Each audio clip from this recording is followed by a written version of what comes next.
কথা বোঝেন? নেকা কান্নার অভিনয় করে মিথ্যা তহমত দিয়া আল্লাহর পয়গম্বরকে ধর্ষণের আসামি বানাইয়া 1 নয় 2 নয় 9.5 বছর জেল খাটাইছিল। কথা বলে ঠিক কিনা? এই জন্য নারীদের ষড়যন্ত্র বড় মারাত্মক। নারীরা যদি কারো বিরুদ্ধে ষড়যন্ত্র করে, শয়তানের টাইম নাই নারীর কাছে। হাজার হাজার বসবাসকারী মুসলমানদের ঘর বাড়িতে হামলা করে, মসজিদে হামলা করে, হাসপাতালে হামলা করে। কয়েকদিন আগে 6 বছরের একটা বাচ্চা যে বলে আয়েশা আমাকে একটু বাঁচাও, আরে 3 ঘন্টা মোবাইলে কথা বলেছিল বাচ্চাটার সাথে। মেয়েটাকে উদ্ধার করে যখন হাসপাতালে নেওয়ার জন্য অ্যাম্বুলেন্সের ভিতরে তোলা হয়েছে, ওই জালেমেরা অ্যাম্বুলেন্সকে টার্গেট কইরা বোমা নিক্ষেপ করে ওই 6 বছরের কন্যা সন্তানটাকে বিদায় করেছে। জালেমের অন্তরে কোনো মায়া নেই।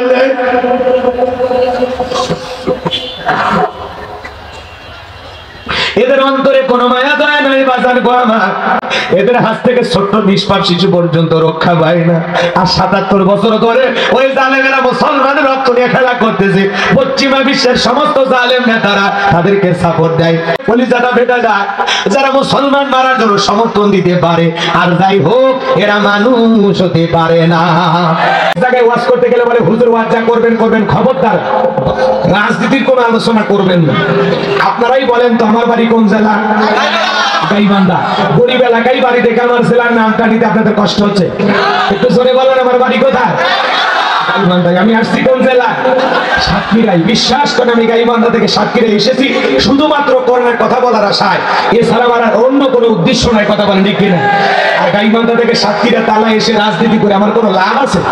আগামী নির্বাচনে এলাকার মহিলা মেম্বার পদদানের কোনো চান্স আছে?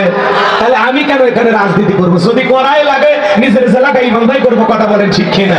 এই জন্য আপনারা টেনশন মুক্ত থাকবেন। আমি আপনাদের কথার সাথে একমত। আমি বাংলাদেশের রাজনীতি কোনো দলের বক্তা না, আমি রাজনীতি কোনো বক্তব্য দেব না। I will not say political not because I am not a leader of any political party. কারণ এখানে সব দলের লোক আছে না নাই? এখানে বসে আছেন আওয়ামী লীগ, বিএনপি, জাতীয় পার্টি, জামাত ইসলাম, জাসদ, পাঁচশদ, চরমান, হাসিদ, আলমকে, ফুরপুরে, হাটাদের, ওলামা, নিজামা, তাবলিগ, পাবলিক, ওলামা লীগ, গণতন্ত্র, গণফোরাম, সুসমাজ, বিকল্পতা, এলজিবি, বিকামনা করে চলতে বিভিন্ন সোসাইটি, 4 দল, 14 দল, 8 দল, 19 দল, 20 দল, ইসলাম বিএনপি, বাংলাদেশ কংগ্রেস পর্যন্তই থাক। আবার ভিপি নুরের আছে গণ অধিকার পরিষদ। তৈমুর চাচা খুলেছিল তৃণমূল বিএনপি। চাচা এখন কান দেয়ার বলে সরকার বনাম সরকার, মাঝখানে আমি হয়ে গেছি সরকার।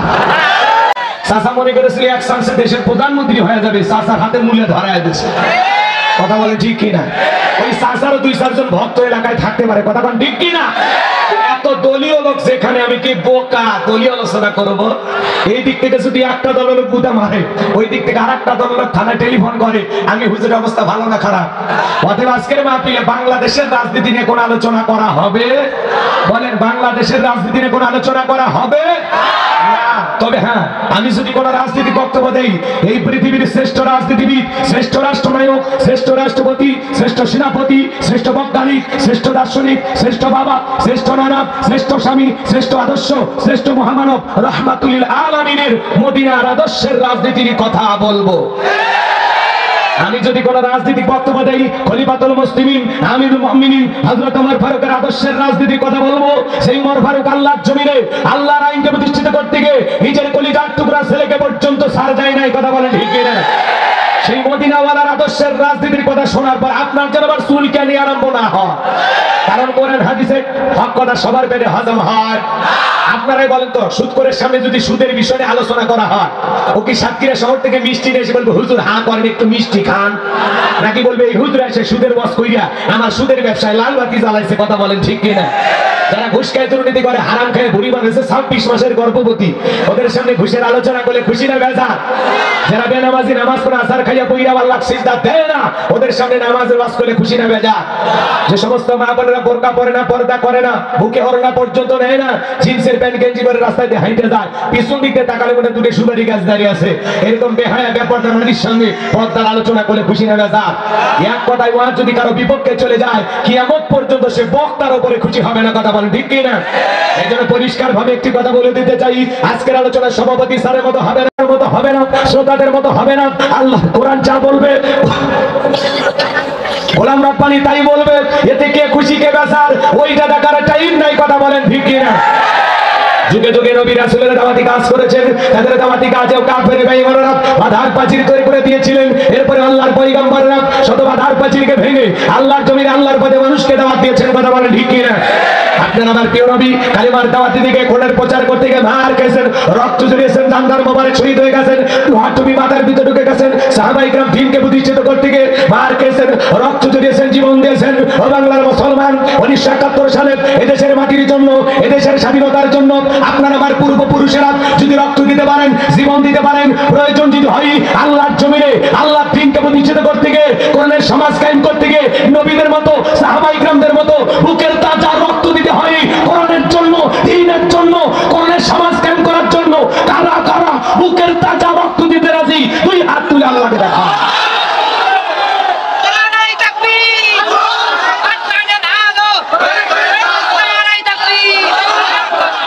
লিল্লাহি তাকবীর। সোজা করে টান টান করে হাত তোলেন, একটা আওয়াজ দেন, লিল্লাহি তাকবীর। টান টান করে তোলেন, টান টান। ওই যে মাঝে মাঝে হাত ব্যাকা করে তুলেছেন, দুই হাত সোজা করার শক্তি নাই। আপনি পুরুষ মানুষ, দুর্দিন ভিটামিন ক্যালসিয়াম মাঝে মাঝে কিনে খাবেন, একেবারে দুর্বল হলে চলতে পারবে না। সোজা করেন, সোজা করেন। আমার আল্লাহ রাব্বুল আলামিন বলেন, ইন্নাল্লাহা আশতারা মিনাল মুমিনিনা আনফুসাহুম ওয়া আমওয়ালাহুম বিআন্না লাহুমুল জান্নাহ। সূরা তাওবার 111 নম্বর আয়াতে আল্লাহ পাক জানায়া দিলেন, নিশ্চয়ই মুমিন বান্দাদের জান মাল আমি আল্লাহ ক্রয় করে নিয়েছি, বিনিময়ে দেব জান্নাত। বলুন সুবহানাল্লাহ। তাহলে বলেন তো বাজান, আপনার আমার জীবনের মালিক কে? এই সাতক্ষীরার যুবকেরা ভালো করে বলো তো, এই জীবনের মালিক কে? প্রেম করবার প্রেমিকাকে পার্কিং এ যা ডায়লগ দিবা, এ জীবন তোমার, তুমি শুধু আমার, ওরে হাইব্রিড যুবক, এই জীবনের মালিক কে? আপনার আমার সম্পদের মালিক কে? আল্লাহর দেয়া জীবন, আল্লাহর দেয়া সম্পদ আল্লাহর পথে খরচ করতে রাজি আছেন তো মুসলমান? এতটাই সুন্দর। একটু মনোযোগ দিয়ে শুনবেন বাজান। আশিক রাসূল হওয়া লাগবে, নবীর পাগল হওয়া লাগবে, নবীর মুহাব্বত 100% যাদের কলিজায় আছে তারা এই কথাগুলো শুনে নড়তে পারে না। নবীর কথা শুনে যদি আপনার ভালো না লাগে, বুঝতে পারবেন অন্তরে ভাইরাস ঢুকে গেছে। কথা কোন ঠিক কিনা? নবীর কথা যত শুনবেন, নবীর আলোচনায় যাই মজলিস হবে, ওখানে নবীর কথা শুনলে নবীর প্রতি ভালোবাসা আরো বেড়ে যাবে। কথা বলেন ঠিক কিনা? একটু মনোযোগ দিয়ে শুনে যান বাজান গো আমার। আম্মা জান আয়েশা আরো ডেকে বলেন, ও দুনিয়ার মানুষ, তোমাদের একটা সূর্য আছে, আমি আয়েশার একটা সূর্য আছে। তোমাদের সূর্য উদয় হয় দিনের বেলায়, আর আমি আয়েশার সূর্য উদয় হয় রাতের বেলায়। সুবহানাল্লাহ। আম্মা জান আয়েশা একদিন সেলাইয়ের কাজ করতেছিলেন রাত্রি বেলায়, হঠাৎ করে সুইটা হাত থেকে পড়ে গেল। বাটিতে কোনো তেল ছিল না, বাটি জ্বালাইতে পারলেন না, অপেক্ষায় বসে থাকলেন। বিশ্বনবী যখন ঈশার সালাত আদায় করার পর ঘরের ভিতরে প্রবেশ করলেন, সর্বপ্রথম নবীজি আম্মা জান আয়েশাকে সালাম দিলেন। নবী ঘরে ঢুকে তার স্ত্রীকে কি দিলেন? আরো জোরে কর। আচ্ছা, শরম পান নাকি আপনারা? মানে যদি একটু জোরে আওয়াজ দেন তাতে কি আপনাদের শরম লাগবে না? এতগুলো মানুষ, আওয়াজ এত দুর্বল কেন? আপনাদের সাপোর্টে আমার গতি বাড়বে। আপনাদের আওয়াজ বলে দিবে নরম চলবে না গরম চলবে। যে কায়দায় ঝিমাইতে দোয়া করে দেওয়াই ভালো। এত কষ্ট করে আসছেন, একটু আওয়াজ দেবেন না ভাই? কষ্ট হচ্ছে আপনাদের? তাহলে রাসূল ঘরে ঢুকে তার স্ত্রীকে কি দিলেন? সালাম দিলেন। বলেন তো এই আমল উম্মতের বাড়িতে থাকার দরকার আছে না নাই? আপনাকেও ঘরে ঢুকে আর আপনার স্ত্রীকে সালাম দেওয়া লাগবে। স্ত্রীকে সালাম দেওয়া রাসূলের সুন্নাত। কথা কোন ঠিক কি না? ঘরে ঢুকে বিবিকে সালাম দিবেন, আসসালামু আলাইকুম রহিমা, কেমন আছো সোনা? ঘরের দরজাটা খোলো না, আমি তোমার লিটনের বাপ, তোমার দিওয়ানা। বউ খুশি হয়ে দরজা খুলবে। কথা বলেন ঠিক কি না? কিন্তু আমাদের ব্যবহার এত ভালো না, ঘরে দরজা চিৎকার মারে, এ রুবেলের মামে দরজা খোল, বেশি দেরি হলে দরজা ভেঙে ফেলে দেয়া, তোর পিঠের উপর আজ কি যে হবি রে। ভিতর থেকে বউ বলে, এটা স্বামীরা সেকেন্ড আজরাইল। বাইরে যাবো, মানুষের কাছে গল্প করে, আমার বউ আমার বাঘের মতো ভয় করে। বাঘ একটা পশু, জানোয়ার। বইয়ের কাছে তুমি মানুষ হতে পারোনি। কথা কোন ঠিক না? বইয়ের কাছে গরম থেকে লাভ আছে, বইয়ের কাছে রোমান্টিক হওয়া লাগবে, বইয়ের ভালোবাসার প্রিয় স্বামী হওয়া লাগবে। কথা কন। ও বইয়ের কাছে যা গরম দেখা তা করেছেন মনে হয়। তাহলে স্ত্রীকে সালাম দিবেন, আসসালামু আলাইকুম। পারবেন তো ইনশাআল্লাহ? সাহস আছে তো ইনশাআল্লাহ? প্রথমে সালাম দিবেন, লোকজন যদি না থাকে বইয়ের হাতটা ধরে মুসাফা করবেন। কার হাত? কথা কয় না ভাই, কার হাত? এ যুবক কার হাত? বইয়ের হাত পাশের বাড়ির ভাবির হাত না ধরলে আবার ঝাঁটা দিয়ে পিটাবে। কথা কোন ঠিক না? বইয়ের হাতটা ধরে মুসাফা করবেন, একেবারে যদি ময়দান ফাঁকা থাকে কোলাকুলিও সেরে নেবেন, জোরে বলেন মারহাবা। প্রথমে সালাম, এরপরে মুসাফা, এরপরে কোলাকুলি যদি করতে পারেন আপনাদের দাম্পত্য জীবনে কোনো অশান্তি আসবে না। সালাম আছে যেখানে শান্তি আছে সেখানে, সালাম আছে যেখানে সমাধান আছে সেখানে। স্বামী স্ত্রীর মধ্যে সালাম আদান প্রদান হলে শ্রদ্ধা, ভক্তি, বিশ্বাস, ভালোবাসা বেড়ে যায়। সেই স্বামী স্ত্রীর মধ্যে সালাম আদান প্রদান হয়, তাদের উপরে আসমান থেকে আল্লাহর রহমত নাজিল হয়। সুবহানাল্লাহ বলেন।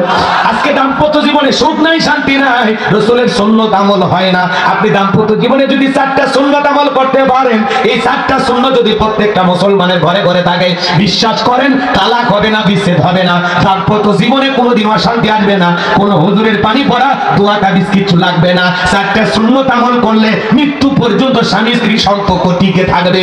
কয়টা সুন্নাত? কারা কারা শুনবেন একটু হাত তুলে দেখি। লিল্লাহি তাকবীর। আল্লাহ কবুল করেন, জোরে বলেন আমিন। শোনেন, আজকে সকালে বিয়ে করে বিকেলে তালাক হয়, সন্ধ্যায় বিয়ে করে পরের দিন সকালবেলা তালাক হয়। দাম্পত্য জীবনে সুখ নাই, শান্তি নাই। কথা বলে ঠিক কিনা? এই জন্য রাসূলের কি সেই 4টি সুন্নাত, যে সুন্নাতগুলো আমল করলে দাম্পত্য জীবনে তালাক হবে না, বিচ্ছেদ হবে না। অবশ্যই আমি বলবো, শুনতে রাজি আছেন তো ইনশাআল্লাহ? এখনই যদি আমি শুরু করি তাহলে আলোচনাটা এলোমেলো হবে, আপনারা একটু মনে রাখেন, মনে থাকবে তো ইনশাআল্লাহ? আর রাত কারো বাবার না, একটু অপেক্ষা করো। কথা কয় না, রাত করো বাবা, একটু মনোযোগ দেন, সময় দেন বাজান গো আমার, গভীর মনোযোগ দেন, গুনাহগারের কথাগুলো শুনবেন যে কথা বলতে চাচ্ছিলাম। নবীজি ঘরে ঢুকে তার প্রিয়তম স্ত্রীকে সালাম দিলেন, আপনারাও দেবেন, পারবেন তো ইনশাআল্লাহ? প্রথম সালাম যদি দেন আসসালামু আলাইকুম, বউ বলবে কারে দিলা? যদি বলেন সালাম তোমারই দিলাম, বলবে বাপ রে বাপ, আজকে আবার কোন হুজুরের মুরিদ নিয়ে বাড়িতে ঢুকলা, সেদিনই তো মুখের গাছের কলা চুরি করলে। মানে বউ তো ব্যক্তিগত সব জানে। কথা কোন ঠিক না? জয়পুর হাটে ওয়াজ করলাম, এক যুবক বলে হুজুর বউকে সালাম দিদিকে শরম লাগে। আমি তখন বললাম বাবা বিয়ে করছো? কই কোন কি হুজুর, 3টে ছেলের বাপ আমি। আমি বললাম 3টে সন্তানের বাবা হয়ে গেছো, হ্যাঁ, আর বউকে সালাম দিতে গিয়ে শরম লাগে? এটা শরম না শয়তানি? কথা বলে, কারণ আর শরম যদি এত বেশি হয়, তোর বইয়ের তো বাচ্চা হওয়ার কথা না, বইয়ের বাচ্চা হয়ে যায়, তোমার শরম লাগে না, সালাম দিতে গিয়ে শরম লাগে না? এরকম আছে না? নাই? আল্লাহ যুবকদের হেদায়েত দান করেন, জোরে বলেন আমিন। ভাইরা আমার একটু মনোযোগ দিয়ে শোনেন। আম্মা জান আয়েশা ডেকে বলেন, নবীজি যখন ঘরের ভিতরে সালাম দিয়ে প্রবেশ করলেন, নবীজির চেহারার আলোতে সুইটা কই। আপনার আমার নবী কেমন নবী, নবীর সম্মান মর্যাদা অনেকের জানা নাই। কেমন নবী পাইছি গো বাজার, যে নবীর জমিনে পা তুললে মাওলা পাকের আরশে আজিমে পৌঁছে যায়। আমার নবী যেদিন মেরাজ করতে গিয়েছিল, রাসূলের পায়ের জুতা ছিল সেরা, সেরা সেলটা নিয়ে কই গেছে? আল্লাহর রাজধানীতে, আল্লাহর কুদরতি আরশে আজিমে, বলেন আল্লাহু আকবার। নবী যখন সেন্টারটা খুলতে চায়, আমার আল্লাহ বলে ও বন্ধু, বন্ধু খুলতে হবে। সুবহানাল্লাহ। মালিক তার বন্ধুকে কত ভালোবাসে, আসমানের মালিক। আপনার আমার নবী মুহাম্মদ রাসূলুল্লাহ সাল্লাল্লাহু আলাইহি ওয়াসাল্লাম, পৃথিবীতে অসংখ্য পয়গম্বর এসেছেন, কিন্তু আপনার আমার নবী মাওলা পাকে আরশে আজিমে আল্লাহ তাআলা তাকে দাওয়াত দিয়ে মেহমান বানাইয়া তার কুদরতি পার্লামেন্টে নিয়ে যায় গল্প করেছেন। সুবহানাল্লাহ। তাহলে কেমন দামি নবী, কেমন দামি। সেরা স্যান্ডেল নিয়ে মাওলার আরশে গেছেন। সুবহানাল্লাহ বলেন। যে নবী পা তুললে মাওলা পাকের আরশে আজিমে পৌঁছে যায়। আসমানের চাঁদের দিকে ইশারা করলে চাঁদ 2 টুকরো হয়ে যায়। যে নবী জমিনে পথ চললে আসমানের মেঘ এসে ছায়া প্রদান করে। যেই নবীর চেহারার উপরে মশা মাছি পড়া হারাম। যে ছাগলের স্তনে দুধ নাই, রাসূল যদি হাত মোবারক লাগাইয়া দেয় দুধের পরিপূর্ণ হয়ে যায়। যে খাবার 2-3 জন মানুষ খাবে, ওই খাবারে যখন রাসূলের হাতটা লেগে যায়, শত শত মানুষ খাবার খাইয়াও যেমন খাবার তেমনি থাকে। সুবহানাল্লাহ বলে। কেমন নবী পাইছি জানেন? আহারে রাসূল যখন ঘেমে যেতেন, আম্মা জানেরা ঘামগুলো রাসূলের চেহারার দিকে তাকাইতেন, মুক্তার দানার মতো চিকচিক করত। এই ঘামগুলো সংগ্রহ কইরা শিশির ভিতরে রাইখা বিশেষ দিনে সুগন্ধি হিসাবে ব্যবহার করা হতো। মক্কা নগরীর একজন মহিলা তার স্বামী 3টা সন্তান দেখে মারা গেছে। কিছুটা দিন অনাহারে অতিবাহিত হয়ে যাওয়ার পরে বড় ছেলেটা ডেকে বলে, মা কয়েকটা দিন হয়ে গেল কেউ তো আমাদের খবর নিতে আসলো না, এতিম নবী ছাড়া এতিমের দরদ কেউ বুঝবে না, চলো না একবার রাসূলের দরবারে চলে যাই। ভদ্র মহিলা রাজি হয়ে গেল। বিশ্ব নবীর দরবারে উপস্থিত হয়ে যাওয়ার পর 2টা ভাই যখন নবীজির চেহারা মুবারকের দিকে তাকাইছেন, বড় ভাই ছোট ভাইকে ডেকে বলেন, ভাই এ কেমন মানুষের চেহারার দিকে তাকাইলাম, যার চেহারার দিকে তাকাইয়া আমার পেটের ক্ষুধা নিবারণ হয়ে গেছে। আমার মনে হয় এই মাত্র কি যেন পেট ভরে খাইলাম, বলেন সুবহানাল্লাহ। ছোট ভাই ডেকে বলে, বড় ভাই আমি তো একই কথা আপনাকে বলতে চাচ্ছিলাম, এ কেমন মানুষের চেহারার দিকে তাকাইলাম, যার চেহারার দিকে তাকাইয়া আমার পেটের ক্ষুধা নিবারণ হয়ে গেছে। আমার মনে হয় এই মাত্র পেট ভরে কি যেন খাইলাম। সেই নবীর কাছে হযরত বেলাল, কথা মনে আছে না নাই? হযরত বেলাল ডেকে বলে, নবী গো আপনার চাইতে সুন্দর মানুষ আমি কোনোদিন দেখি নাই। ও নবী আপনি কালিমার দাওয়াত আর ইসলামের প্রচার প্রসার করেন, আমার একটু কালিমা পড়ে মুসলমান বানায় দেন। বিশ্ব নবী পড়ায় দিলেন, লা ইলাহা ইল্লাল্লাহু মুহাম্মাদুর রাসূলুল্লাহ সাল্লাল্লাহু আলাইহি ওয়াসাল্লাম। হযরত বেলাল যখন কালিমা পড়ে মুসলমান হয়ে গেলেন, আমার নবী ডেকে বলে, বেলাল কালিমা পড়ে মুসলমান হয়েছো, আপাতত প্রকাশ করা যাবে না, কারণ ইসলামের অবস্থা এখন ভালো না। আপনারাই বলেন তো বাজার ইসলামের অবস্থা কি সবসময় ভালো থাকে? আজ তমাম পৃথিবীর দিকে তাকায় দেখেন, জালেমদের টার্গেট ইসলাম আর মুসলমান, কথা বলেন ঠিক কি না? আজ তমাম পৃথিবীর জালেমেরা মুসলমানের রক্ত নিয়ে খেলা করে, কথা বলেন না কেন? আজও ফিলিস্তিনের জমিনে মুসলমানদের রক্ত নিয়ে খেলা করে ইহুদি জালেমেরা। ওই নেতানিয়াহু সহ ইহুদি জালেমেরা মুসলমানদের মসজিদে হামলা করে, গাজায় হাজার হাজার বসবাসকারী মুসলমানদের ঘর বাড়িতে হামলা করে, মসজিদে হামলা করে, হাসপাতালে হামলা করে। কয়েকদিন আগে 6 বছরের একটা বাচ্চা যে বলে, আয়েশা আমাকে একটু বাঁচাও, আরে 3 ঘন্টা মোবাইলে কথা বলেছিল বাচ্চাটার সাথে। ওই ইসরায়েল ইহুদি জালেমেরা পাহারাদার বসিয়েছিল, অনেক কষ্ট করে তাদের সাথে যোগাযোগ করে তারা যখন বলল অনুমতি দিলাম যাও মেয়েটাকে উদ্ধার করো, মেয়েটাকে উদ্ধার করে যখন হাসপাতালে নেওয়ার জন্য অ্যাম্বুলেন্সের ভিতরে তোলা হয়েছে, ওই জালেমেরা অ্যাম্বুলেন্সকে টার্গেট কইরা বোমা নিক্ষেপ করে ওই 6 বছরের কন্যা সন্তানটাকে বিদায় করেছে। জালেমদের অন্তরে কোনো মায়া নেই।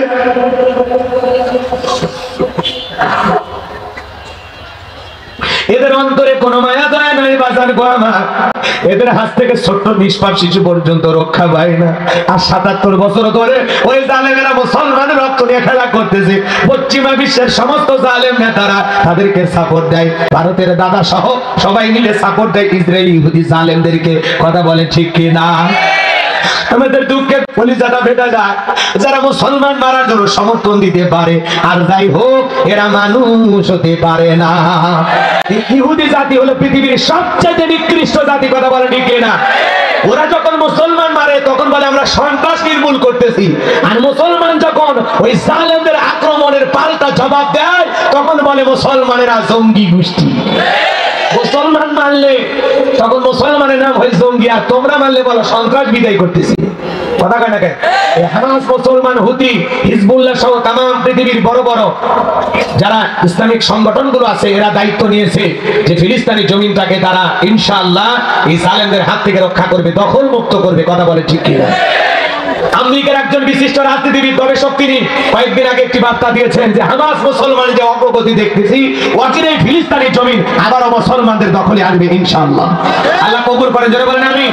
আল্লাহ ফিলিস্তিনি মুসলমানদেরকে বিজয় দান করেন, জোরে বলেন আমিন। ঈমান নিয়ে জমিনে টিকে থাকা কি এটা ফিলিস্তিনি মুসলমানেরা জানে। জুমার নামাজ বাইতুল মুকাদ্দাসে পড়তে যায়, পৃথিবীর প্রথম কিবলা, সম্মানের দিক দিয়ে 3য় স্থান, কথা বল ঠিক কিনা? যেখান থেকে রাসূলের মেরাজের সূচনা হয়েছিল মসজিদুল আকসা, যে মসজিদের নাম আল্লাহ কুরআনুল কারীমের ভিতরে বলেছেন যে যেই মসজিদে অসংখ্য নবী রাসূলেরা সালাত আদায় করেছেন, যার আশেপাশে অসংখ্য নবী রাসূলদের কবর আছে, কথা বলে ঠিক কিনা? সেখানে যখন মুসলমানের নামাজ পড়তে যায় জালেমেরা ঢুকতে যায় না, তখন মুসলমানের বাধ্য হয়ে রাস্তার উপরে দাঁড়িয়ে বন্দুকের নলের সামনে দাঁড়ায় আল্লাহকে সিজদা দেয়, সুবহানাল্লাহ। এত বড় ইমানি পরীক্ষা বাংলাদেশের মুসলমানের পক্ষে দেয়া কি সম্ভব? এক জায়গায় ককটেল ফুটলে, এটা যদি ককটেলের আওয়াজ হয় ওই জায়গা ফাটা, অবস্থা খুবই খারাপ, বাড়ি যাবে, কথা কোন ঠিক কিনা? আমরা বন্দুকের নলের সামনে দাঁড়ায় আমার আল্লাহকে সিজদা দেয়, আল্লাহু আকবার বলেন। ভালো করে বোঝার চেষ্টা করবেন। একটা ভিডিওতে আমি দেখেছি মুসলমান ভাই আমার ফিলিস্তিনি যুবক কি সুন্দর চেহারা নামাজ আদায় করতেছে, রাজপথে দাঁড়ায়া জালেম ইহুদি সেনাবাহিনী এসে ধাক্কা মারে 2-3 বার ধাক্কা মারলো, কিন্তু মুসলমান নামাজে এমন ভাবে দাঁড়িয়ে গেছে 1 ইঞ্চিও সরাইতে পারে নাই। চিৎকার মেরে বলেন আল্লাহু আকবার। ইমানের পাওয়ার থাকা লাগবে, লড়ার মতো পুঁজি থাকা লাগবে, শক্ত থাকা লাগবে। মুসলমানের ইমানের যে দাম, এটা তামাম পৃথিবীর বিনিময়েও কখনো বিক্রি করা যাবে না। কথা কোন ঠিক কিনা? সামনের দিকে যায়, কথা বললে আরো কথা বুঝবেন। সামনের দিকে যায়, হযরতে বেলাল এই কথা শোনার পর ডেকে বলে, নবী গো, আমার জীবনের কোনো দাম নাই।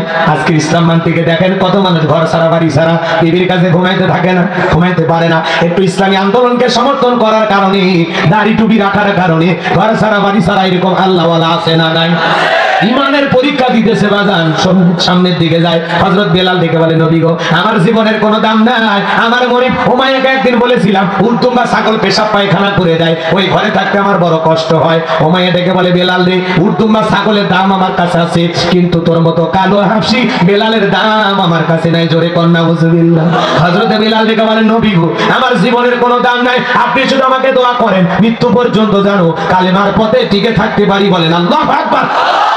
হযরত বেলাল চলে আসলেন উমাইয়ার বাড়িতে। সকালবেলা হয়ে গেল, সূর্য উদয় হয়ে গেছে, অনেকটা বেলা গড়িয়ে যায়। হযরত বেলাল দরজা খোলে না। অন্যান্য চাকর বাকর যারা আছে ওরা নালিশ নিয়ে চলে গেছে উমাইয়ার বাড়িতে, যা বলে এখন পর্যন্ত বেলাল দরজা খোলে নাই, উর্দুম বা ছাগলের পেশাব পায়খানা পরিষ্কার করে নাই, তাই নাকি? বলে হ্যাঁ। এইবার উমাইয়া এসে দরজা ডাকতে, এই বেলাল দরজা খোলো। হযরত বেলাল দরজা খোলে না, জোরে করে ধাক্কা মারে, বেলাল দরজা খোলে না। বাজার গো আমার, যখন এত জোরে ধাক্কা মেরেছে, যখন দরজাটা খুলে গেছে, উমাইয়া তাকায়া দেখে যে রাত্রিতে হযরত বেলাল কালেমা পরে মুসলমান হয়েছে, ওই রাত্রিতে একটা উর্দুম বা ছাগলের কাছে কোনো পেশাব পায়খানা নাই। বলেন সুবহানাল্লাহ। এইবার উমাইয়াকে বলে, চাকরের দল, বেলালের বিরুদ্ধে মিথ্যা অভিযোগ দাও। তোমরা যখন ঘুমাচ্ছিলে বেলাল তখন ময়লা আবর্জনা পরিষ্কার করেছে, তাকায়া দেখো না একটা উর্দুম বা ছাগলের কাছে কোনো পেশাব পায়খানা নাই, যাও নিজেদের কাজ করো। এই কথা বলে ওই চাকরদেরকে দাঁড়িয়ে এক পা দুপা করে হযরতে বেলালের কাছে চলে গেলেন। হযরতে বেলাল দেয়ালের সাথে পিঠটা লাগাইয়া মাথাটা নিচু করে জিকির করে কার। এইবার হযরতে বেলালের কাছে যায়া হালকা করে ধাক্কা মারছেন, যখন বেলালের জবান দিয়ে কালেমার আওয়াজ বের হয়েছে, তখন বলেন আল্লাহু আকবার।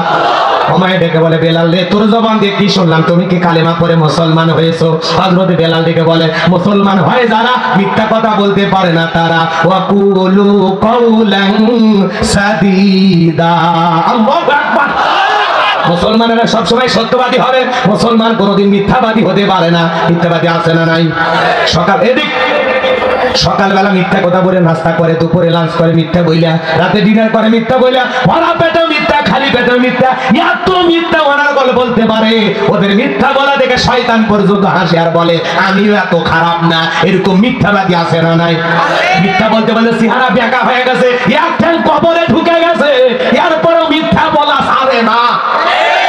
হাইব্রিড শয়তান, হাইব্রিড মানুষ যে এত মিথ্যা কথা বলে, ওদেরকে না দেখলে বোঝা যাইতো না। কি বল, নাম বলবো? রাগ করতেছেন? বলেন মানে আপনি, আমি বোঝেন বাছুরের নাম জানি, মুখে আনবো, কথা কি বোঝা গেল? নাম বলে কাদো মাখানোর দরকার আছে? ওয়াজ করলে কি গোসির মতো কাদা মাটির ভিতরে থাকবে। গোসি চেনেন তো? বাম গোসি চেনেন না আপনারা? কাদা মাটির ভিতরে থাকে কিন্তু গায়ে কাদা লাগে না। কথা কোন ঠিক কি না? ওই রকম মাঠ দেওয়া লাগবে, তাছাড়া কোনো উপায় নেই। রাগ করতেছেন মনে হয়? সামনের দিকে যায়, কষ্ট হচ্ছে নাকি আপনাদের? বিল্লাহি তাকবীর। হযরতে বেলাল ডেকে বলে, মুসলমান হয় যারা মিথ্যা কথা বলতে পারে না তারা। গতকাল রাত্রিতে বিশ্ব নবীর হাতে হাত রেখে আমি কালেমা পড়ে মুসলমান হয়েছি। এই কথা শোনার পর উমাইয়া ডেকে বলে, বেলাল রে, উর্দুম বা ছাগলের মালিক বানায় দেব, থাকার জন্য ভিআইপি ঘর বাড়ির ব্যবস্থা করে দেব।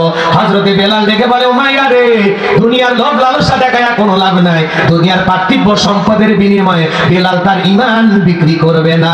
চিৎকার মেরে বলুন সুবহানাল্লাহ। এইবার উমাইয়া ডেকে বলে, আমার কথা না শুনলে বড় নেতা আবু জাহেলকে খবর দিব। হযরত বেলাল ডেকে বলে, কোন বড় নেতা ছোট নেতা এখন কাউকে গুনার টাইম নাই। আমি দুনিয়ার কোন আবু জাহেলকে ভয় করি না, আমি ভয় করি আমার আল্লাহকে। আমার ভাষা বোঝেন তো নাকি কম? গাইবান্ধার মানুষ দেখে কথা কি উল্টো পাল্টা মনে হচ্ছে নাকি? হ্যাঁ, কথা হচ্ছে এক দেশের গালি আর এক দেশের বলি, ভাষার মধ্যে যদি বেশ কম হয়ে যায় ঝামেলা আছে না? আমার কষ্ট হচ্ছে না? আমাদের দেশে এক এক জেলা এক এক রকম ভাষা বোঝেন না, কয় ফেনি, দেখেননি ফেনি কয় না, কি কয় ফেনি কলেজের টাহা লইয়া সুদূর বুদুর সুলতন, আচ্ছা না। তারপরে বরিশাল মানুষগুলো যখন কথা বলে বোঝাই কঠিন। এক নোয়াখালী বক্তা আমাদের এলাকায় বস করতেছে, মা বোনেরা হইলে যান, আপনার স্বামী যদি মাই গাবিটা হুসে হালাইয়া দেয় ওই জায়গায় কোনোদিন জাহান্নামের আগুন জ্বলতো না। একজন এসে বলতেছে হুজুর ওই জায়গায় যদি জাহান্নামের আগুন না জ্বলে বাকি জায়গা কোন জায়গায়? ওই হেটা তো আর কিতাবালা লেহে নাই। কথা বোঝেন না।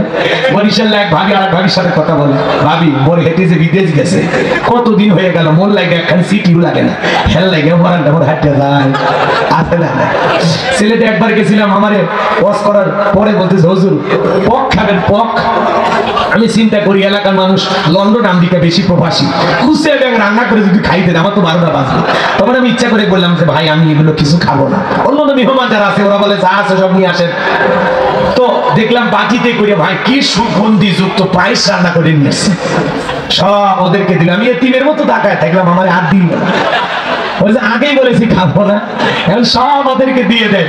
পরে লোকজন খাওয়া দাওয়া শেষে চলে গেছে, পাতলা জিনিস তো দিদিকে একটু পড়ে গেছে, ওখান থেকে আঙ্গুল দিয়ে জিব্বাই নিয়ে দিলাম, আহ কি যে মজা হয়েছে। এরপরে চিন্তা করলাম এই এলাকায় যদি ওয়াজ করতে আসে আর আমারও যদি বলে হুজুর বিষ খাবেন, আমি বলবো তাই আইনে দিই না, জানি বিষ কয়েক মজার জিনিস খাওয়াই দেয়। কথা বলে ঠিক কিনা? এখানে এক দেশের গালি আর এক দেশের গুলি, সাতক্ষীরার মানুষ আমার কথা কি বোঝা যায়? এইবার এক দৌড়ে মায়ে চলে গেছে আবু জেলের বাড়িতে, যাই বলে নেতা সংবাদ খুব খারাপ, আমার বাড়ির কিতদাস বেলাল কালেমা পড়ে মুসলমান হয়েছে। তাই নাকি? বলে হ্যাঁ ঠিক আছে যাও আমি আসতেছি। আবু জেলের ক্যাডার মাস্তান বাহিনী ছিল, আবু জেলের একটা বিশেষ বাহিনী ছিল যাদের কাজই হলো নতুন নতুন মুসলমানদের উপর নির্যাতন জুলুমের স্টিম রোলার চালানো। ভালো করে বুঝবেন, আবু জেলের একটা বিশেষ বাহিনী ছিল যাদের কাজই রাসূলের হাতে যারা কালেমা পড়ে মুসলমান হয় তাদের উপর নির্যাতন জুলুম চালানো। আজও জালেমদের বিশেষ একটা বাহিনী আছে যাদের কাজই হলো টুপিওয়ালা দাড়িওয়ালা ইমানদার আল্লাহওয়ালাদেরকে কষ্ট দেওয়া, তাদের উপরে জুলুম চালানো, অত্যাচার করা। কথা বলে ঠিক কিনা? আজও তামাম পৃথিবীতে জালেমদের একদল বাহিনী আছে যাদের কাজই হলো মুসলমানকে টার্গেট করে জুলুম করা। ভালো করে বুঝবেন, আবু জেল তার বিশেষ বাহিনী নিয়ে উমাইয়ের বাড়িতে হাজির হয়ে গেল আর ডেকে বলে বেলাল এইদিকে আয়, আমি তোরে পার্সোনাল ভাবে মহাব্বত করি, তোর উপর বিশেষ নজর ভালোবাসা আছে। বেলাল রে এসব কি শুনছি, তুমি নাকি আব্দুল্লাহর বেটা মুহাম্মদ বলেন সাল্লাল্লাহু আলাইহি সাল্লামের কাছে কালেমা পড়ে মুসলমান হয়েছিস, তাই নাকি? বলে হ্যাঁ। হযরত বেলাল ডেকে বলে হ্যাঁ যা শুনেছেন তাই। এইবার আবু জেল ডেকে বলে বেলাল রে উর্দুম বা ছাগলের মালিক যদি হতে চাও বানায়া দেব, টাকা পয়সা ব্যবসা বাণিজ্য যদি করতে চাও দিরহাম যা লাগে দিয়ে দেব, ঘর বাড়ি যদি বানাইয়া চাও তুমি মুখ দিয়া কি চাও যেটা চাইবা সেটাই দেব, তোমরা ছাগলের মালিক বানায় দেব, ঘর বাড়ি বানায় দেব, ব্যবসা করার জন্য দিরহাম টাকা পয়সা সব দেব। হযরতে বেলাল দেখে বলে আবু জেল রে দুনিয়ার সব সম্পদ যদি বেলালকে দিতে চাও, বেলাল দুনিয়ার সব সম্পদ ছাড়তে রাজি, কিন্তু বিশ্ব নবীর কালেমা ছাড়তে রাজি নাই। বলেন আল্লাহু আকবার। বেলালের মতো যারা খাঁটি ইমানদার এদেরকে টাকা দিয়ে কেনা যায় না, কিন্তু মুনাফিক মার্কা মুসলমান যারা এরা টাকার বান্ডিলের কাছে বিক্রি হয়। কথা বলেন, একটু সুবিধা ভোগ করার জন্য বিক্রি হয়ে যায়। টাকা সেই দিকে ওদের ফতুয়া সেই দিকে, অবৈধ জিনিসকে বৈধ বলে ফতুয়া দেয়, বৈধ জিনিসকে অবৈধ বলে ফতুয়া দেয়। রাগ করে বউ তালাক দিয়েছে, বউ কি মানুষ খুশি হয়ে তালাক দেয়? রাগ করেই তো দেয়। কথা বলেন, তালাকের মাসালা অনেক জটিল, কথা বোঝানোর জন্য উদাহরণ দিতেছে, ভুল আবার বুঝবেন না। কথা কি বুঝতে পারছেন? একজন বউকে তালাক দিয়ে বলে হুজুর বোঝেনি, মাথা গরম ছিল, 2 বাচ্চার মা, আমি ভুল করে তালাক দিছি, নেওয়ার কি কোনো উপায় নাই? হুজুর বলতেছে না হবি না। বলে হুজুর দুটো চুল কান্না করে হলো, ওদের দিকে তাকালে আমার কিচ্ছু ভালো লাগে না। কথা বল এর মতন তালাক দেওয়ার আগে তো দিলে মনে থাকে না। কথা বল রাগ হচ্ছে বহুত দিনে সর মার পাগলা তালাক দিস কে, ওটা তো শেষ বটা ফাইনাল ডিসিশন, ওখান থেকে ফেরত নেওয়া কঠিন। কথা বলো কেন তুমি শেষ কথা বলো কেন? তালাক দিবে তো মাথা গরম থাকে, ওই 1 তালাক 2 তালাক 3 তালাক তোর মা তালাক, ওর মারে পর্যন্ত তালাক দেয়। হারামি কত খারাপ চিন্তা করে, এরকম আছে না? হ্যাঁ। তো যাই হোক 5,000 10,000 টাকা যখন হুজুরের হাতে দেয়, টাকার গন্ধ পাইলে হুজুর এখন উল্টো দিকে আসল মানুষ মাত্রই ভুল হয়, যেটি এটা যেহেতু প্রথমবার ওই যে 10,000 20,000 টাকার জন্য অবৈধ বউটাকে বৈধ বলে বলে যান আর একবার রিস্ক নেন, তওবা করেন, আল্লাহ মাফ করবেন। এ আছে না টাকা যেদিকে ওদের ফতুয়া সেদিকে, কথা বলি ঠিক কিনা? গরিবের ছেলে যদি আকাম বাকাম করে হুজুরের মুখে বড় বড় কথা, এ ধরেন বাঁধেন সাতটা গাছের সাথে ঝুলান। আর যখন শোনে কুটিপতি মসজিদের সভাপতি করছিল আকাম বাকাম করছে, বলে হুজুর সেদিন তো গরিবের গাটার পক্ষে সেই ফতোয়া দিলেন, আজকের ব্রেকিং নিউজ জানেন না কি যে সভাপতির বেলে তো ওই একই আকাম করছে। তখন হুজুর বলে এখন কি ফতোয়া দিবে, আসল কথা বললে তো ইমামতি ছিল যাবে। কথা কন ঠিক কিনা? এজন্য উচিত কথা যদি কই পিঠের ওপর দিয়া জামি মই, এই আনন্দে কিছু লোক কিনা খাবে বগুড়ার স্পেশাল দই। যত দোষ ঘোষ সত্যটা বললে দোষ, করলে অন্যায়ের প্রতিবাদ, নামটা হবে তোমার মৌলবাদ, নামটা হবে তোমার জঙ্গিবাদ। কথা বলে ঠিক কিনা? আমার ভাইরা তাহলে টাকার কাছে মুনাফিক মার্কায় মুসলমানেরা বিক্রি হয়। কথা কন, এক প্যাকেট বিরিয়ানি আর একটা ডিম পায়া মাথা গরম, কি বলে নিজেও খুঁজে পায় না এমন মুসলমান আছে না? সামনের দিকে যাই বাজান গো আমার, যে কথা বলতে চাচ্ছিলাম, আবু জেহেল দেখে বলে বেলাল রে এত বড় লোভনীয় একটা প্রস্তাব দিলাম, কোনো মতেই যেহেতু রাজি হইলি না, সোজা আঙ্গুলে ঘিউ না উঠলে আঙ্গুলে একটু বাঁকা করা লাগবে। এই কথা বলে যুবকদেরকে লিলিয়ে দিল চাবুক দিয়ে পিটাও। হযরত বেলালকে ধইরা চাবুক দিয়ে পিটাইতে পিটাইতে এরা যত জোরে চাবুক মারে বেলাল তত জোরে কার জিকিরি করে। একবার বলে না মারে বাবারে লাগতে, এরা জোরে জোরে চাবুক মারে, বেলাল জবান দিয়ে জোরে জোরে আল্লাহর জিকির করে। চাবুক দিয়ে পিটাইতে পিটাইতে কালো চামড়া গুলো ফেটে গেল, রক্ত ঝরতেছে। আবু জেহেল ডেকে বলে বেলাল রে, চাবুক দিয়ে পিটাইতে পিটাইতে কালো চামড়া গুলো ফেটে রক্ত ঝরতেছে, তারপরে আব্দুল্লাহর বেটা মুহাম্মদ সাল্লাল্লাহু আলাইহি সাল্লামের কালেমা ছাড়বি না। হযরত বেলাল ডেকে বলে আবু জেহেল রে, মারতে মারতে যদি মেরাও ফেলে দাও জীবনটা দিতে রাজি, বিশ্ব নবীর কালেমা ছাড়তে রাজি নাই। চিৎকার মেরে বলেন সুবহানাল্লাহ। এবার আবু জেহেল ডেকে বলে বেলালের পায়ে রশি লাগাও। হযরত বেলালের পায়ে রশি লাগাইয়া আরবের উত্তপ্ত গরম বালিগুলো এত গরম, সাল দিলে মুড়ি হয়ে যাবে এত গরম, সেই উত্তপ্ত গরম বালিতে ছেঁচড়াইয়া নিয়ে ঘোরা গেল, বাবলা গাছের কাটা গেল, জিহ্বার বিরুদ্ধে পেরেকের মতো মারা হলো। এত জুলুম নির্যাতন করার পর বিকেল বেলা ডেকে বলে বেলাল রে, চাবুক দিয়ে পিটাইলাম, পায়ে রশি লাগাইয়া নিয়ে ঘুরলাম, বেলাল রে এত কষ্ট করে দেওয়া হলো, তারপরে কি নবীর কালেমা ছাড়বি না? হযরত বেলাল ডেকে বলে আবু জেহেল রে, মারতে মারতে যদি মেরেও ফেলে দাও, বেলালের নিঃশ্বাস থাকবে যতদিন, বেলাল ইসলামের পথে টিকে থাকবে ততদিন। বলেন আল্লাহু আকবার। আবু জেহেল ডেকে বলে যুবকেরা যাও, কয়েকজন মিলে বিশাল বড় একটা পাথর নিয়ে আসা বেলালের বুকের উপরে চাপায়া দাও। বিশাল বড় একটা পাথর নিয়ে আসা হযরতে বেলালের বুকের উপরে যখন চাপায়া দাও হলো বাজান, আবু জেহেল ভাবলো এই পাথরের চাপার আঘাতে বেলাল মারা যাবে, এই কথা ভেবে কাফেররা চলে গেল। হযরতে বেলালের বুকের উপরে পাথর, চোখের কোনায় পানি, এরপরেও জিহ্বা নাড়ায়া জিকির করে কার? আরো জোরে বলেন তো কার?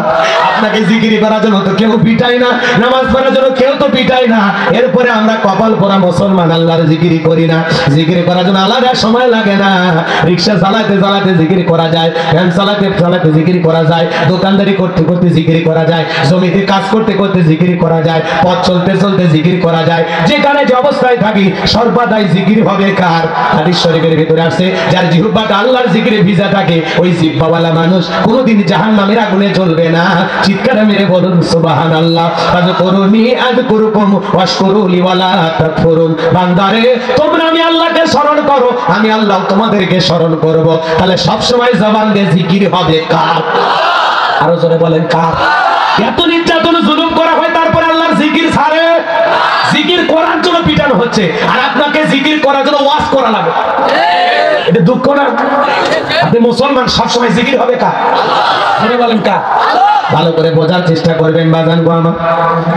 হযরত বেলাল বুকের উপরে বিশাল বড় পাথর, এরপরে জিহ্বার আল্লাহর জিকির করে, চোখের কোণা দিয়ে পানি পড়তেছে, আল্লাহকে ডেকে বলে আল্লাহ তুমি তো সেই আল্লাহ, ইব্রাহিমের জন্য যদি নমরুদের আগুনকে ফুলের বাগান বানায় দিতে পারো গো আল্লাহ, বুকের উপরে পাথর থাকার কারণে তোমার মতো মালিকের জিকির করতে বড় কষ্ট হয়, আল্লাহ তুমি কি পারো না বেলালের বুকের পাথরটাকে তুলার মতো নরম বানায় দিতে? হযরতে বেলাল দোয়া করতে দেরি, আসমানের মালিক আল্লাহ দোয়া কবুল করতে দেরি করে নাই, বেলালের বুকের পাথরটাকে আমার আল্লাহ তুলা তুলার মতো নরম বানিয়ে দিয়েছেন, বলুন সুবহানাল্লাহ। হযরত বেলালের নিঃশ্বাসের সাথে পাথর ওঠে আর নামে, বলেন আল্লাহু আকবার। আশিকে রাসূল বেলাল, নবীর পাগল বেলাল। নবী যখন মক্কা নগরীতে পথ চলতো, একবার ডানে যায় একবার বামে যায়, আর ডেকে বলেন, বিশ্ব নবী ডেকে বলে, বেলাল একবার ডানে যায় একবার বামে যাও, ব্যাপারটা বুঝি না। হযরত বেলাল ডেকে বলে, নবী আপনি কালেমার দাওয়াত দেন, ইসলামের প্রচার করেন, ওই কাফেররা হলো আপনার শত্রু, আপনাকে টার্গেট করে যদি তীর নিক্ষেপ করে নবী, আমি মনে করি ডান থেকে তীর নিক্ষেপ করলে ওটা যেন আমার বুকের ভিতরে ঢোকে, আবার বাম দিকে যায়, মনে মনে ভাবি বাম থেকে যদি তীর নিক্ষেপ করে ওই তীরটা যেন সর্বপ্রথম আমি বেলালের বুকের ভিতরে ঢোকে। আমি বেলাল মারা গেলে ইসলামের ক্ষতি হবে না, আপনি নবী মারা গেলে ইসলাম আর মাথা উঁচু করে দাঁড়াইতে পারবে না। নিজের জীবন দিয়ে আগলায় রাখতেন রাসূলকে বেলাল, বলেন আল্লাহু আকবার। বিশ্বনবীর যেদিন ইন্তিকাল হয়েছিল, হযরত বেলাল কেমন করেছিলেন জানেন?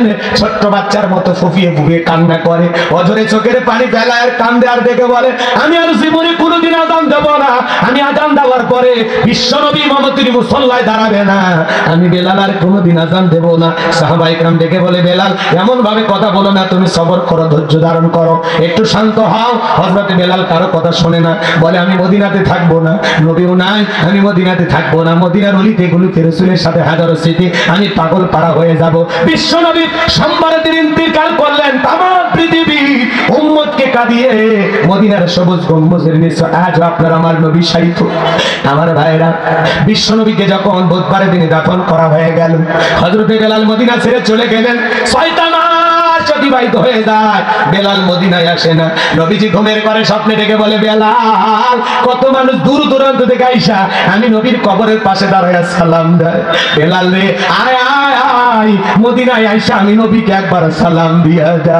নবীকে ঘুমের ঘরে স্বপ্নে বেলাল দেখার পর আর দেরি করলেন না, মদিনাতে পরের দিন চলে আসলেন। হযরত বেলাল আসার পর সাহাবায়ে কেরাম সবাই ডেকে বলে, বেলাল একবার আযান দাও, আমরা তোমার একটু আযান শুনবো, কতদিন হয়ে গেল তোমার কণ্ঠে আযান শুনতে পাই না। ছোট ছোট বাচ্চারা পর্যন্ত বেলালকে দেখে ভিড় জমাইছে, নবীর নাতি হাসান আর হুসাইন ওরা পর্যন্ত চলে আসছে আযান। সবাই অনুরোধ করে, বেলাল তুমি আযান দাও। হযরত বেলাল বলে, না আমি আযান দেওয়ার পরে বিশ্ব নবী ইমামতির মুসল্লায় দাঁড়াবে না, ইমামতি করবে না, আমি আর কোনোদিন আযান দিতে পারবো না। নবীর নাতি হাসান আর হুসাইন দুই ভাই যখন বেলালের দুইটা হাত ধরেছে, হযরতে হুসাইন যখন হাতটা ধরে ডেকে বলে, নানু ভাই নানাও চলে গেছে, তুমি আমাদেরকে ছেড়ে চলে গেছো, নানু ভাই দাও না একটু আযান দাও, কতদিন হয়ে গেল তোমার কণ্ঠে আযান শুনতে পাই না। নবীর নাতি হুসাইন বেলালের হাতটা ধরে যখন ডেকে বলে, নানু ভাই ও নানু ভাই, এই কথা বলে যখন অনুরোধ করে, হযরতে বেলাল তাকায়া দেখে মনে হয় হুসাইনের চেহারার উপরে বিশ্বনবীর চেহারা মোবারক ভেসে উঠেছে। মনে হয় মদিনা নবী ডাইকা বলে, বেলাল দিনে একবার আযান দে, আমি নবী কতদিন হয়ে গেল তোর আযান শুনতে পাই না। চিৎকার মেরে বলেন আল্লাহু আকবার। হযরতে হুসাইন যখন হাতটা ধরে ডেকে বলে, নানু ভাই ও নানু ভাই দাও না একবার আযান দাও, কতদিন হয়ে গেল তোমার কণ্ঠে আযান শুনতে পাই না। হুসাইন যখন আঙ্গুল ধরে নানু ভাই বলে দেখ দেখ, বেলাল আর নিজেকে কন্ট্রোল করতে পারলেন না। 6 মাস পরে আইসা আবার মদিনায় আযান দিলেন, বলেন আল্লাহু আকবার। আর ঘটনার সামনে ঠিক আছে যাওয়ার সুযোগ হবে না, রাত গভীর হয়ে যাবে। আমি যে কথা বলতে চাচ্ছিলাম, আশিক রাসূল বেলাল নবীর পাগল বেলাল, বেলালের উপর নির্যাতন জুলুমের খবর বিশ্ব নবীর কান মোবারক পর্যন্ত যখন পৌঁছে গেল, আমার নবী আবু বকরকে ডেকে বলে, আবু বকর বেলালের কষ্টের কথা, জুলুমের কথা, নির্যাতনের কথা আমার আর সহ্য হয় না, যাও যাও তুমি আমার বেলালের জন্য একটা কিছু করো। হযরত আবু বকর উমাইয়ের কাছে যায়া কয়েক গুণ দাম বেশি দিয়া উমাইয়ার কাছ থেকে হযরত বেলালকে আযাদ করলেন, মুক্ত করলেন, বলেন আল্লাহু আকবার। আরো জোরে বলেন আল্লাহু আকবার। এই যখন ইসলামের অবস্থা, একদিকে সন্তান হারানোর ব্যথা, অন্যদিকে কাফেরদের সমালোচনা, আবার সাহাবায়ে কেরামদের উপর নির্যাতন জুলুম, এই জন্য নবীজির মনটা খারাপ, মুখটা মলিন, চোখের কোণা দিয়ে অশ্রু ঝরতেছে। বিশ্ব নবীর যখন মন খারাপ, নবীকে সান্ত্বনা দেওয়ার দায়িত্ব কার? আরো জোরে বলেন কার? আমার আল্লাহ ডেকে বলে, জিবরাইল আমার বন্ধুর মা নাই, বাবা নাই, আমি ছাড়া আমার বন্ধুর আর কেউ নাই। এ জিবরাইল আমার বন্ধুর মনটা হয়েছে ভারী, আমি আল্লাহ সইতে নাহি পারি, লাহু মাহফুজ থেকে সূরা কাউসার নিয়ে যায় আমার বন্ধুর উপরে নাজিল কর তাড়াতাড়ি, বলেন আল্লাহু আকবার। বিশ্ব নবী ডেকে বলে, আনাস আমার মনটা কেন খারাপ তোমরা জানো, কিন্তু তোমার মুস্কি হাসি দেওয়ার কারণ হলো এই মাত্র আসমান থেকে জিবরাইল এসে আমার উপরে সূরা কাউসার নাজিল করলো। বলুন আল্লাহু আকবার। বিশ্বনবী তখন সাহাবায়ে কেরামদের সামনে তেলাওয়াত করলেন, ইন্না আ'তাইনাকাল কাউসার ফাসাল্লি লিরাব্বিকা ওয়ানহার ইন্না শানিয়াকা হুয়াল আবতার। আল্লাহু আকবার।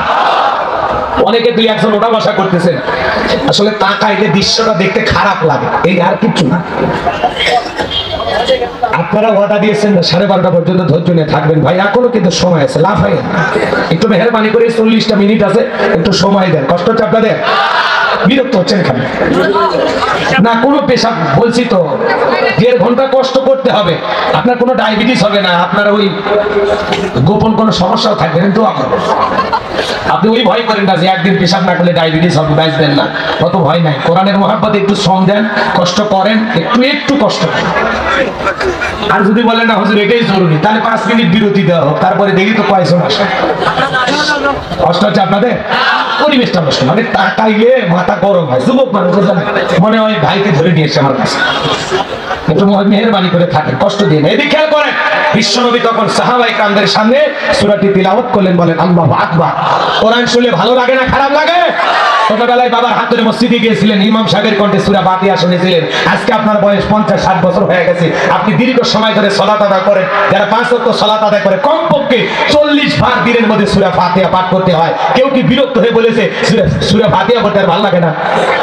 বলেছে ভাই, একজন মুসলমান এরকম আজ পর্যন্ত পাওয়া গেছে? কোন ইমাম সাহেবকে বলেছে 30 বছর ইমামতি করলাম, সূরা ফাতিহা দিয়ে নামাজ শুরু করছি, কাল থেকে মাগরিবে ডাইরেক্ট সূরা ইখলাস দিয়ে শুরু করব। হুজুর যদি মাগরিবে শুরুতেই বলে কুল হুয়াল্লাহু আহাদ, আপনারা পিছন থেকে কি বলবেন? আল্লাহু আকবার। হুজুর আগে সূরা ফাতিহা পড়েন, এরপরে অন্য সূরা ধরেন। কথা বলে ঠিক কি না? আর যে হুজুর সূরা ফাতিহা ছাড়া নামাজ পড়াইতে চায়, বিনা বেতনে চাকরি করলে তার পিছনে নামাজ পড়বো? জোরে বলেন পড়বো? তার মানে কি বুঝলেন? কোরআনের ভিতরে আল্লাহ তাআলা এমন একটা আকর্ষণ দিয়েছেন, কিয়ামত পর্যন্ত আকর্ষণ কমবে না। উম্মতে মুহাম্মাদের জন্য এই কোরআন হলো জীবন্ত মুজিজা। সুবহানাল্লাহ বলেন, আর একটু জোরে বলেন। এই কোরআন জোরে পড়লে মজা লাগে, টেনে পড়লে মজা লাগে, মাঝামাঝি সুরে পড়লে মজা লাগে। কোরআন কখনো মুসলমানের কাছে বিরক্তিকর মনে হয়? কোরআনের ভিতরে আল্লাহ তাআলা এমন একটা মধু, এমন একটা আকর্ষণ দিয়েছেন, কিয়ামত পর্যন্ত মুসলমানের কাছে এই আকর্ষণ, এই মধু শেষ হবে না। সুবহানাল্লাহ বলবেন না? যদি টেনে পড়া হয় এই সূরাটা পড়তে ভালো লাগবে কিনা? ইন্না আ'তাইনাকাল কাউসার ফাসাল্লি লিরাব্বিকা ওয়ানহার ইন্না শানিয়াকা হুয়াল আবতার। যার কণ্ঠ যত ভালো, তার কণ্ঠ দিয়ে কোরআন শুনতে তত বেশি মধুর লাগে। আমার কণ্ঠ অত ভালো না, কথা কি বুঝতে পারছেন? কিছু কিছু ব্যক্তি তিলাওয়াত করে মজা লাগে। এই যে মিশরের কারি আব্দুল বাসির সাহেব, আহা কি তিলাওয়াত! কোরআন তিলাওয়াত শুনে মনে হয় কোরআন এখনই নাজিল হচ্ছে। সুবহানাল্লাহ বলেন। কোরআনের জোরে পড়লেও মজা লাগে, টেনে পড়লেও মজা লাগে, আবার তাড়াহুড়ো করে পড়লেও মজা লাগে। এই যে রমজান মাসে যখন তাড়াহুড়ো করে পড়ে বিসমিল্লাহির রহমানির রহিম, ইন্না আ'তাইনাকাল কাউসার ফাসাল্লি লিরাব্বিকা ওয়ানহার ইন্না শানিয়াকা হুয়াল আবতার আলিফ লাম মিম যালিকাল কিতাবু লা রাইবা ফি হুদাল লিল মুত্তাকিন। আল্লাহু আকবার। আপনি আমি নামাজের ভিতরে বলেন, এদিকে খেয়াল করেন, সূরা ফাতিহা পাঠ করি, অনেকে তিলাওয়াত কিন্তু ভালো না। আলহামদুলিল্লাহি রাব্বিল আলামিন আর রহমানির রহিম। ওই যে আমাদের অলরাউন্ডার কি কয় বিসমিল্লাহির রহিম। আরে মুসলমানের বাচ্চা বাবা, আমরা কথা বল ঠিক কি না? নতুন এমপি বক্তব্য দিতে যা কি কয় বিসমিল্লাহির রহিম। বিসমিল্লাহির রহমানির রহিম বলার মতো জবান দিয়ে আসে না। কোরআনের এই সুন্দর আয়াতটা জবান দিয়ে আসে না। এদের মুখ দিয়ে ইংলিশ আছে। কথা কন, দেশ বিদেশে খেলে, ভালো বল করতে পারে, ভালো ব্যাট করতে পারে, আবার সুযোগ পাই এমপি হয়ে গেল। কথা কন, বোঝেন না? কিন্তু বিসমিল্লাহ করতে পারে না। বলেন এটা তার জন্য কি ভালো দিক না খারাপ দিক? মুসলমান হিসেবে বিসমিল্লাহ সহি করে জানা দরকার আছে না নাই? অনেকে নামাজ পড়ে আলাম তারা কাইফা ফাআলা, কি যে কয় নিজেও জানে না। তিলাওয়াতের দিকে বিশ্ব চ্যাম্পিয়ন হলো মহিলারা। এরা যদি কোরআন তিলাওয়াত শুরু করে এমন টান ধরে, আলিফ লাম মিম যালিকাল কিতাবু লা রাই করতে করতে সব শেষ।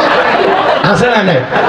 কোরআন বলতেছে আউযিদ আলাইহি ওয়া রাত্তিলিল কুরআনা তারতিলা, কোরআনকে তারতিলের সহিত স্পষ্ট করে ধীরে ধীরে সুন্দর করে সহিষ্ণুভাবে তেলাওয়াত করা দরকার আছে না? নামাজ ভঙ্গের কারণ আছে অনিষ্ঠিতার 1 নাম্বার কারণ নামাজের ভিতরে অশুদ্ধ তিলাওয়াত। তিলাওয়াত যদি সহিহ না হয় আপনার নামাজ হবে না। কথা কয় না? তিলাওয়াত সহিষ্ণু জানা দরকার আছে না? না, এই জায়গায় যদি হালকা একটু মোচড় মেরে ওঠে ব্যথা হয়, এমনি সিনা যায় 12,500 টাকা পরীক্ষা নিরীক্ষা করে শেষ। ডাক্তার বলে গ্যাস, এক 10 টাকার গ্যাসের বড়ির জন্য 12,500। কথা কয়? এই যে দেহের চিকিৎসা বোঝেন, রুহের চিকিৎসা বোঝেন না, আমলের চিকিৎসা বোঝেন না। 500 টাকা 1000 টাকা ইমাম মুয়াজ্জিনের হাতে দিয়ে বলেন হুজুর আপনাকে আমি 1000 টাকা দিলাম, দেখেন তো আমি 2 রাকাত নামাজ পড়ি, দেখেন তো আমার তিলাওয়াত সহি আছে কিনা, রুকু সিজদা ঠিক আছে কিনা, দেখেন তো আমার দোয়া তাসবিহগুলো ঠিক আছে কিনা। কথা বলেন না কেন? তখন বলেন এসব শিখাইয়া টাকা নেওয়া জায়েজ নেই। ডাক্তারের কাছে যা বলেন যে ভাই ডাক্তার মানুষ, মানব সেবা অনেক বড় ইবাদত, টাকা নিন না, ওই ভিক্ষুক নিছেন আমাদের। কথা কোন ঠিক নেই? হ্যাঁ, ভালো কাজে টাকা ব্যয় করেন না, রাগ করতেছেন আপনারা। কোরআনকে সহিষ্ণু ভাবে জানা দরকার আছে না? নাই? তাহলে কোরআন জোরে পড়লেও মজা লাগে, থেমে পড়লে মজা লাগে। কোরআনের ভিতরে আকর্ষণ দিয়েছেন কে? হালালের মজা হলো চিরস্থায়ী, আর হারামের মজা হলো ক্ষণস্থায়ী, ওয়ান টাইম। কিছু সময় ভালো লাগে, হারাম কাজ কি সবসময় ভালো লাগে? কথা কয় ভাই, এই যে হারাম গান বাজনা জায়েজ না হারাম? কথা কোন না আপনার? এক শিল্পী এসে গান গেল, বন্ধু 3 দিন তোর বাড়ি গেলেন, দেখা পেলেন না। মানুষকে 3 দিন যায় দেখা হয় না, গাড়ি ভাড়া দিয়ে জীবন শেষ। ওই হাইব্রিড শয়তানের সাথে সম্পর্ক রাখার কোনো দরকার নেই। কথা কোন ঠিক কিনা? শিল্পীও শেষ, গানও শেষ। কথা কন। আর এক শিল্পী এসে গান গাইলো, দেখা না হলে একদিন বুকের ভিতর করে সিন মানুষকে, এটা মারাত্মক রোগ, করোনা ভাইরাসের চাইতে খারাপ, যখন তখন পড়বি আর মরবি, হাসপাতালও নেওয়ার টাইম দিবি না। ওই গান মার্কেট থেকে আউট। কথা কোন ঠিক কিনা? আর এক শিল্পী এসে গান গাইলো, ও প্রিয়া তুমি কোথায়, কেন শয়তান তোমাকে খুঁজতেছে। কেন? নফল নামাজ পড়ার জন্য নাকি? আছে না নাই? আর ওই যে পাগলি হেরে গেছে মমতাজা আছে না, ও হারাতে আমি যে কি খুঁজি, আমার ঈদের দিন গেছে। আর যাই হোক, এই শাহজালালের পূর্ণভূমির পার্লামেন্টে দাঁড়ায় আর গান শোনা লাগবে না। কথা বলেন ঠিক কিনা? এই মহিলা কয় বছর যে জ্বালাইছে রে ভাই, ও বক্তব্য দেয় না। সুযোগ পাইলে মাননীয় প্রধানমন্ত্রী নিয়ে গান, বঙ্গবন্ধু নিয়ে গান, সংসদকে নিয়ে গান, নৌকারিকে নিয়ে গান। আছে না? এতই পাম দিল কিন্তু কাম হলো না। কথা কোন ঠিক কিনা? এখন ওর গান ওরে নিয়ে টল করে, রাগ করতেছে নাকি? কি হয়েছে কেদি খেয়াল করেন, ও কি গান বানাইছিল? বন্ধু যখন বৌনি আমার বাড়ির সামনে দিয়ে রঙ করে হেঁটে যায়, বুকটা বলে ফেটে যায়। আচ্ছা আপনারাই বলেন তো, বউ নিয়ে যাওয়া শরীয়তের দৃষ্টিকোণ থেকে জায়েজ না হারাম? হারাম করে, আন্দাজে হারাম করে। এই বউ নিয়ে ঘোরা জায়েজ না হারাম? বউকে নিয়ে যাওয়া নিঃসন্দেহে জায়েজ। আপনার বউকে আপনি বোরকা পরায় পর্দা করাইয়া নিয়ে যাবেন, কেউ বাধা দেবেন। আপনাদের মসজিদের ইমাম সাহেব মনে করেন, উদাহরণ এমনি কথা বোঝানোর জন্য, আপনাদের মসজিদের ইমাম সাহেব ওনার বউকে বোরকা পরায় পর্দা করায় যদি সাতক্ষীরা নিউ মার্কেটে নিয়ে যায়, আপনার কোনো আপত্তি আছে? বলেন, আপনার কেউ রাগ করবেন? হুজুরের বউ নিয়ে যাচ্ছে, আমার কোনো আপত্তি নেই। কিন্তু হুজুর যদি নিজের বউ বাদ দিয়া সভাপতির বউকে নিয়ে যায়, তখন কি বলবেন? হুজুর ভালোই মনে করেছিলেন, এখন থেকে আপনার ভিতরে ভেজাল আছে। কথা বল ঠিক কি না? তার মানে এই মমতাজ গানের মাধ্যমে কি বলে? বইয়ের হাত ছাড়ো, বান্ধবীর হাত ধরো। এগুলো গান মুসলমানের ঈমান নষ্ট করে, এগুলো গান মুসলমানকে চরিত্রহীন বানায়। আবার ওই একই গানে বলে, তুমি বলতো ইউসুফ ভাই আমি কি জুলেখাকে ধুইয়া, ইউসুফ নবী জুলেখার সাথে প্রেম করেছিল নাকি জুলেখায় ছলনার ছাপ পেতেছিল? কথা বল নাকি আপনারা ভুলে গেছেন সেই ইতিহাস? বলতে গেলে লম্বা হবে, আমি লম্বা করবো না। যুবক, জুলেখা গোপন কক্ষে অন্তর্মহলে নিয়ে যায়, প্রত্যেকটা দরজায় তালা মেরে বলে, দিলে বড় জানারি পাঞ্জাবি वाला। হুজুর তো কিছুই বোঝে না, হুজুর সবই বোঝে, নারীর ছলা কলা বোঝে না। কথা বল ঠিক না? এইবার জুলেখা কাপড় ছিঁড়ে ছিঁড়ে দেবতার মুখগুলো ঢাকতেছে। পয়গম্বর ডেকে বলে, কাপড়ে ঢাকিলে তুমি দেবতার মুখ, কি দিয়া ঢাকিবা তুমি বিধাতার মুখ? জুলেখা কাছে আসে আর বলে, ইউসুফ রে তোমার চোখ দুইটা ভারী সুন্দর। ইউসুফ আলাইহিস সালাম ডেকে বলে, এই চোখ যে আল্লাহ সৃষ্টি করেছে, সে আল্লাহকে ভয় করো। জুলেখা কি আল্লাহর ভয় নিয়ে বেঁচে আছে? ওর অন্তরে আল্লাহর ভয় নাই, ওর অন্তরে অন্য মত। কথা কোন ঠিক কিনা? কিন্তু পয়গম্বরের অন্তরে কার ভয়? এ বাদান গো আমার আল্লাহর পয়গম্বর অন্তরের ভিতরে ইন্নিয়া খাফুল আল্লাহ আল্লাহর ভয় নিয়ে আল্লাহর উপরে তাওয়াক্কুল করে রেখে বলে আল্লাহ নিজের ইজ্জতটাকে বাঁচানোর জন্য দৌড় মারার দায়িত্ব আমার, আপনার কুদরত থেকে তালা খুলে দেওয়ার দায়িত্ব আপনার। এখন তো গোপন কক্ষ লাগে না, যুবকদের ভালোবাসার সিপা গলি পাইলে, পার্কের সিপা গলি পাইলে ওর পিঠের 12 মাস এমন ভালোবাসে কয়েকদিন পর মহিলা বমি করে। ভালো করে বোঝার চেষ্টা করো। এইবার আল্লাহর পয়গম্বর ইউসুফ আলাইহিস সালাম নিজের ইজ্জত আর সম্মানটাকে বাঁচানোর জন্য আল্লাহর ভয়ে আল্লাহর উপরে তাওয়াক্কুল করে যখন দৌড় মারলেন, প্রত্যেকটা দরজা থেকে আল্লাহ তাআলা খুলে দিলেন। বলেন আল্লাহু আকবার। আল্লাহর কুদরত থেকে তালাগুলো খুলে গেল। ভালো করে বোঝার চেষ্টা করবেন। শেষ দরজায় জোলেখা পিছন থেকে মারছে থাবা। ইউসুফ পয়গম্বরের জামা ছিঁড়ে গেছে। নবী ডেকে বলে জামা ছিঁড়ে যায় যাক, ইজ্জত দেওয়া যাবে না। এইবার বাজান গো আমার শেষ দরজা খুলে যাওয়ার পর আল্লাহর পয়গম্বর তাকায় দেখে, জোলেখা তাকায় দেখে তার স্বামী আজিজ বেসর দাঁড়ায় আছে। যেখানে বাঘের ভয় সেখানে রাত হয়। স্বামীকে দেখা মাত্র জোলেখা একা কান্নার অভিনয় শুরু করে দিল। কথা বল না কেন? কিছু বলার আগে নেকা কান্নার অভিনয় শুরু করে দিল। কিছু কিছু মহিলা কথা বলার আগে কান্দে দিয়ে বলে আমার কেউ নাই, কেউ নেতে বেঁচে আছে কিসব। যেই বলে কথা বলার আগে কান্দে দেয়, সে যত বেশি কান্দে তার ভিতরে তত ভেজাল। তোর চোখে এত পানি কেন? চোখে কি মোটর বসাইছিস? টিপ দেওয়া হয় না। যার বউ বেশি কান দিবে দেখেন না, কিছু করার আগে ভ্যাবু শুরু করে, ধমক দেবেন রে তোর ঘটনা কি হয়েছে আগে কান দিব না, ঘটনা আমার খুলে ক। তোর কথা শুনে যদি মনে হয় কান্দা উচিত, স্বামী স্ত্রী একসাথে সামাত করে কান্দা। যেই মহিলা কথা বলার আগে কান্দে মামলা জিততে চায়, যার যত চোখে পানি ওর মনের ভিতর তত শয়তান। চোখের পানিতে কি বলতে বুঝলি না? কথা বল না কে রাগ করেছেন মনে হয়। নেকা কান্নার অভিনয় করে দেখে বলে স্বামী ইউসুফকে ছেলের মতো দেখতাম, আজকে অন্দর মহলে প্রবেশ করেছে, আর একটু দেরি হয়ে গেলে আমার সর্বনাশ হয়ে যেত। আর মনে মনে বলে মরার স্বামী আসার সময় পাইলি না। কথা বলছেন নেকা কান্নার অভিনয় করে মিথ্যা তহমত দিয়া আল্লাহর পয়গম্বরকে ধর্ষণের আসামি বানাইয়া 1 নয় 2 নয় 9.5 বছর জেল খাটাইছিল। কথা বলে ঠিক কিনা? এই জন্য নারীদের ষড়যন্ত্র বড় মারাত্মক। নারীরা যদি কারো বিরুদ্ধে ষড়যন্ত্র করে, শয়তানের টাইম নাই ওই নারীর কাছে। কথা বল ঠিক কিনা? এই জন্য যুবকরে তোদের পায়ে হাত দিয়ে অনুরোধ করে বলে যায়, পুলিশে ধরলে বাঁচবি, রাতে ধরলে বাঁচবি, কিন্তু কোন নারী ছলনার ফাঁদে, প্রেমের জালে, মায়ার জালে একবার যদি পা আটকে যায়, ফান্দে পড়িয়া বগা কান্দে রে, সারা জীবন কেঁদেও ওই ছলনাময়ী কালনাগিনীর বিষাক্ত সবল থেকে তোরা বাঁচতে পারবি না। ওরা ছেলেদেরকে ভালোবাসে না, ওরা ছেলেদের মন নিয়ে ব্যবসা বাণিজ্য করে। আকাশের রংধনের মতো মুহূর্তের মতো রং রং পরিবর্তন করে। ও যে কারে ভালোবাসে নিজেও জানে না। যে যত বেশি গিফট করে তারে তত বেশি ভালোবাসে।